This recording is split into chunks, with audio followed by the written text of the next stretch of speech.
Hey folks, this is Vint with Dad's Gaming Addiction, and today we're going to quickly check out Aeon's End. Aeon, I'm going to butcher that, but that's okay. I'm old, I can do anything I want.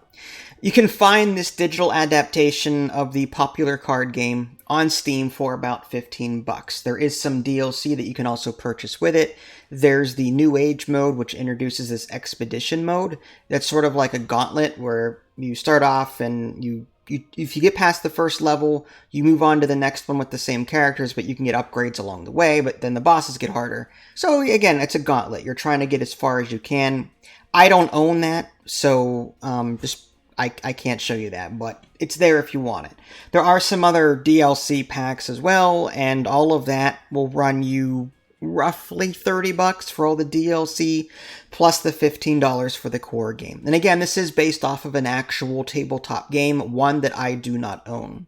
Along those lines, I'm not very good at this. I came back to the game after like 4 years, and just now, off camera, and I played a game against the AI on beginner, and I thought I chose the weakest boss. I barely won. I controlled 4 characters solo. You can do 1 character, 2 characters, 3, but I chose 4 just to see, how it all play out.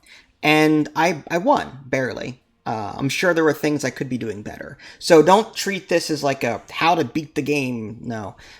This is just a quick look at the digital version of Aeon's End and to show you what it's like in case you want to pick it up for yourself. Settings menu, real quick. Just pause if you want to see any of that in greater detail. It does what it does. You can customize card backs. I love that. You can also, that's for the Nemesis. And then this one's for the player. I don't know which, I don't know. I kind of like that. Okay, we'll just stick with that. Playmats. Yeah, you can customize your playmats. Isn't that cool? I like the blue. And then skins for the different characters. These are the bosses up here on the upper left, so I could choose a different skin for that boss. There's just, looks like there's 2 skins per player character and 2 skins for each boss, but we'll just leave everything as is for now. There is a how to play section. Highly recommend you check that out. This is a deck builder at heart. However, it is not your average deck builder. There's a lot of differences. For one, typically in a deck builder, when you run out of cards in your deck, you're supposed to shuffle your discard pile and that becomes your new deck. In this game, rather, your discard pile just flips over and that's it. You don't shuffle. So you can actually control what cards get discarded from your hand each turn and in what order. Okay? And if you've got a good memory and you're paying attention, which I don't, then you can somewhat remember, hey, this card is going to be coming up at the start of my next turn because this is now I flip this over and I remember putting this card in here around this time. So it should come up. So you may be able to remember that. Another cool thing is that even without a good memory, you can actually click on the deck in this game. It'll show you what's coming up, which is really cool. I controlled 4 characters in my playthrough against the boss, so it was difficult for me to keep track of everything. But you can. You can click on the discard pile, you can click on the deck, and you can look at them freely, because ideally you know what's in there, because you've controlled it up to that point. So it's really different. And also, the purchase row, you get to pick the cards that are in the purchase row. And I don't know if there's a meta to that, like these cards are good against this boss and these cards are good against, I don't know. I'm sure there's certain cards that favor certain bosses, but as a newcomer to the game, I couldn't tell you what those were. But my goal today is just to show you what's what. Again, there's quick play, new game, expedition. Expedition mode is that gauntlet I was talking about. You have to pay for that extra 15 bucks or so. I mentioned the card backs already, card library in case you want to look at all the different cards in the game.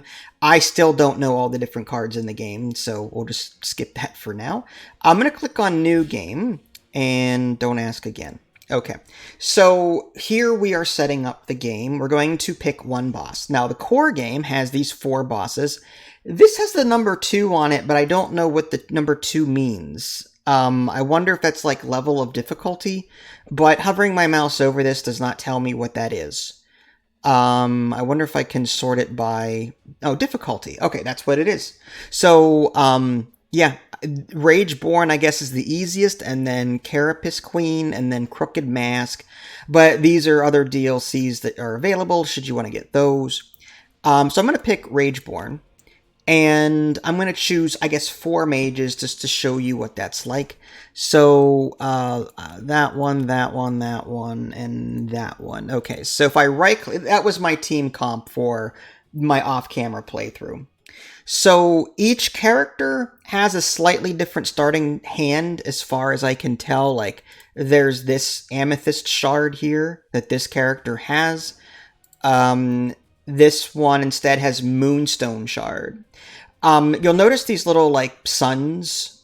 These are breaches. They're either open or closed. This is important because typically in a deck builder, when you play a card, it's immediate. It's an effect. It's done right then and there. You resolve it. In this, you assign damage cards to these open suns, these open slots, open breaches.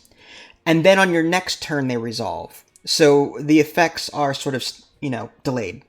There are some cards that counteract that, like you can play them immediately, whatever. But you can actually spend currency in this game not only to buy new cards, but to open these breaches, or at least to borrow them for that turn.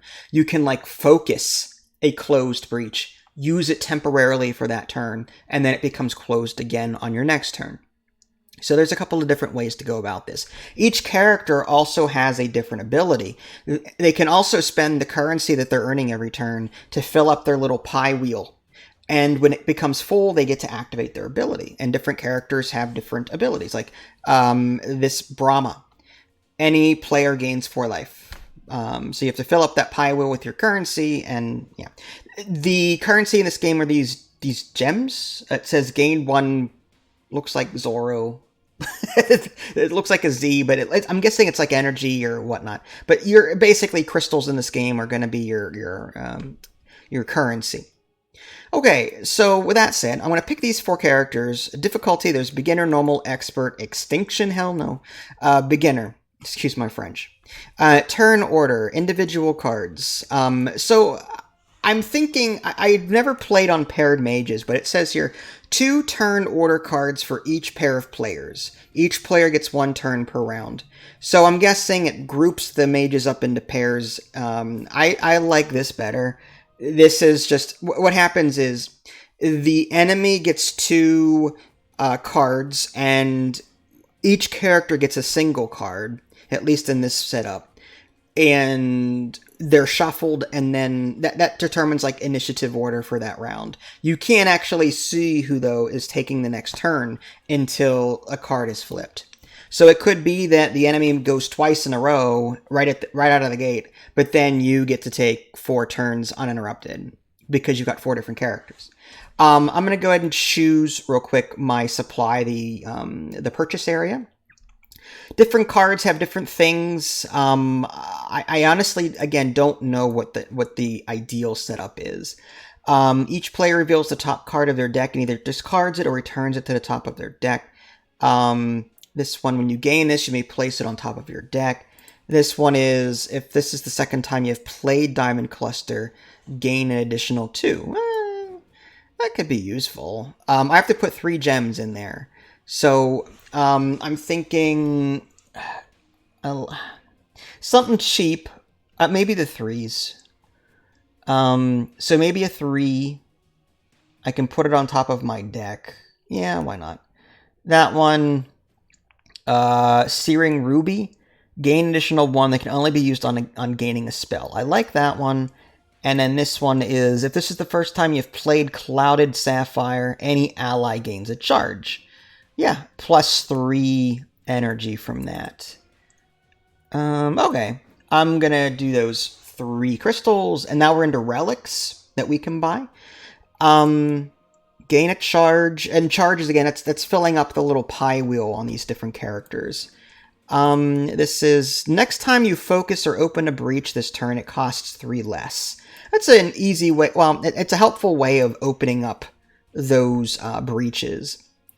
Let's see, this is destroy this. Destroy up to 2 cards in your hand, or discard pile, draw a card. I kind of like that. That'll help me get rid of crappy starter cards. Focus any player's breach. You know what? Yeah, let's do that one. And then 4 spells. These are like damage stuff. Deal 2 damage. You may lose 1 charge to deal an additional 2 damage. Deal 2 damage. You must destroy a card in hand. Oh, you may destroy. I kind of like that, being able to destroy those cards. Which ones was I using before? I liked this one, Chaos Arc. Deal 3 damage and then 2 extra for each prepared spell next to it in the adjacent breach. Deal 2 damage and then deal 1 additional damage for each of your open breaches. That'll come in handy later, but I feel like I don't want to get too expensive on my cards. I want to keep them somewhat low. I hate the loose charges too, but hey. Focus your closed breach with the lowest focus cost. Deal 2 damage. If all of your breaches are open, deal 1 additional damage. Deal 2 damage and ally gains a charge. Let's do that one.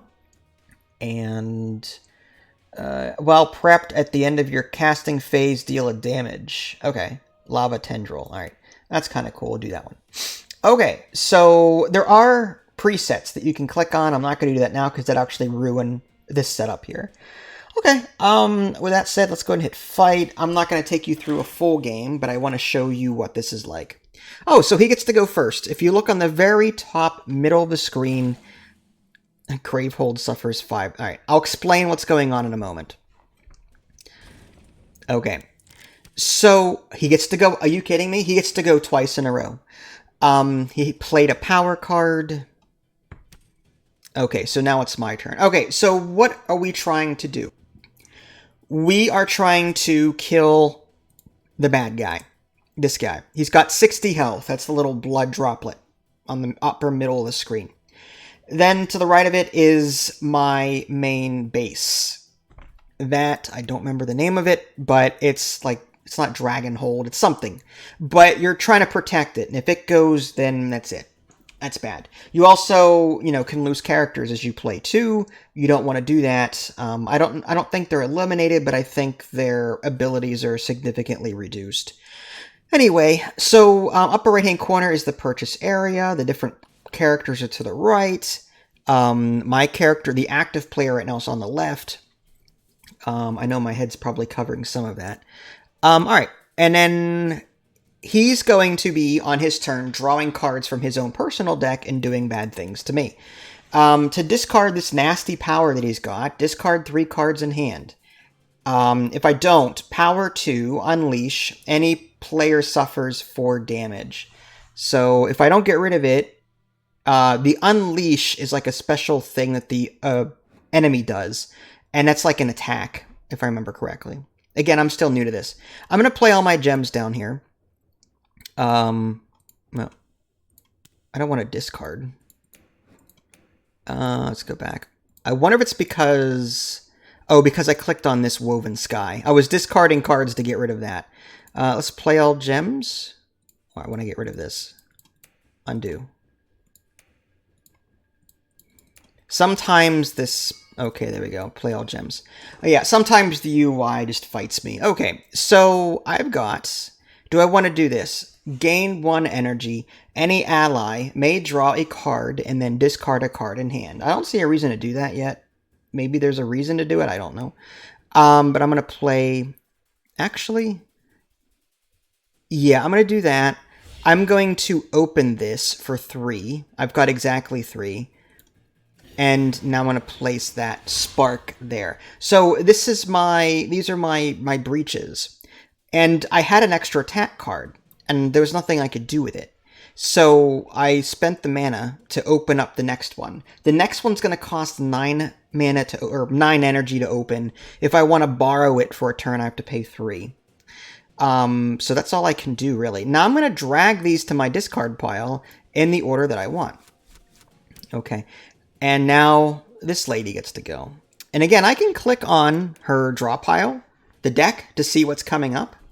Top card is here, bottom card is there. And there's also a discard pile, which there's nothing in it right now, but I can also click on that and see what's in there. Alright, so let's just play all gems. This is deal 1 damage, gain an energy. Again, that doesn't kick in until next turn. With this, with this 4, I feel like I need to start earning some resources. Although deal 2 damage and any ally gains 1 charge. I kind of want to start getting some spells too. This one is, while prepped at the end of your casting phase, deal 1 damage. Or I can just deal 3. Which one do I like? Let's do that one. Alright. And the next character, again, initiative order is on the very top middle there. Alright, so he's got 2 already open. That's just a no-brainer. We'll do that. We'll play these. I've got 3. And, okay, so I have an extra purple one, which is used only for gems. So I can buy a spell that's 3 or a gem that's 4. Deal 2 damage, you may destroy a card in hand. I kind of want to do that one. Okay. Now, if you want to contribute to your pie, you click on the little pie here. It's 2 energy per pie fill, which is, it's expensive. And I'm just going to drag these down here. Actually, it's a little late now, but that's okay. All right. Next player's turn. It's this one. We'll play all gems. Click gain 1 energy. Any ally may suffer 1 damage and destroy a card in hand. I'll skip that for now. I don't want to lose any health. We only have like 12 health on this guy. 12 health, 12 health. Let's go and put that there. I've got 4 energy. So let's go with deal 2 damage. Any ally gains 1 charge. Although, I gotta be careful though. I mean, I don't have a whole lot of slots open. So maybe I take something that gets rid of Spark. Maybe... that's a waste of 1, though. Alright, let's undo that. And, you know what? I'm going to buy... I think I'll buy the Searing Ruby. Yeah, we'll do that. Alright, and then we're going to put these back... is that it? I guess. Yeah, we'll do... Now, I could... discard cards here, right? So let's do that. If I click on undo, and then if I click on that, if it'll let me do, oh, 3 in hand. Because I used them, I can't do it. All right, end turn. And we'll put that there and those down there. Okay. Okay, he's gonna go. Now that 1 power counter went from 2 to 1, and he's bringing out a minion. So this thing, Persistent Unleash. So basically, the enemy is going to unleash a second time as the result of this minion, but I need to kill it. I'm going to just start casting my breach cards, because I've got 2 in hand. I might as well do that. That's 1, 2. I can either attack the enemy directly, or I can attack the minion. You cannot attack these event cards here. I'm going to play that there. And I'm actually going to get rid of that by discarding the rest of those 3 cards. Just, I don't like that. I don't want that power kicking in. Alright, so now this character gets to go, and I think I'm going to continue my assault on this minion. And I've got 5 mana to spend. So play all gems. I'm going to be using mana, energy, all that interchangeably. Okay, so with 5... there are no 5 cards here, so probably just a 4. Or I can give myself 2 mana and buy a 3. Okay. While prepped, this is deal 2 damage. How many? Okay, I have 2 attack cards there. So in my decks, wow, okay, so I've got 2. I only have 2 attack cards. I feel like I need more. Okay, I kind of want this red one so I can gain spells easier. Alright, I'm going to take that one for currency purposes. And let's see who's next. Okay, so the monster is going to go next, the Nemesis. Agony Field. To discard, destroy a card in hand that costs 2 or more. Okay, that wasn't terrible. This is deal 1 damage and gain an energy, so I guess we'll do that. And I guess I'll put that there. This is kind of wasted, unfortunately. destroy a card in hand that costs... I need a card effect that lets me destroy things. I don't have that right now. Guess we'll play all gems. And I could... I've got 4. I'm going to open this and put that there. Okay. And now this character gets to go. I'm going to use my last spark from here to destroy this minion. I guess I'll play that. And then I've got 4 crystal whatever. Okay. How many attack cards do I have with them? I've got 1 attack card. That's it. Alright, yeah, I need more. Okay, so I'm gonna go with, while prepped at the end of your casting phase, deal 1 damage, or I can, yeah, I'm gonna take that one. Okay, so we're already getting into 20 minutes, but you can kind of see the flow of play here. It took me about, I don't know, 20 minutes to a half an hour on my off-camera playthrough to beat this guy.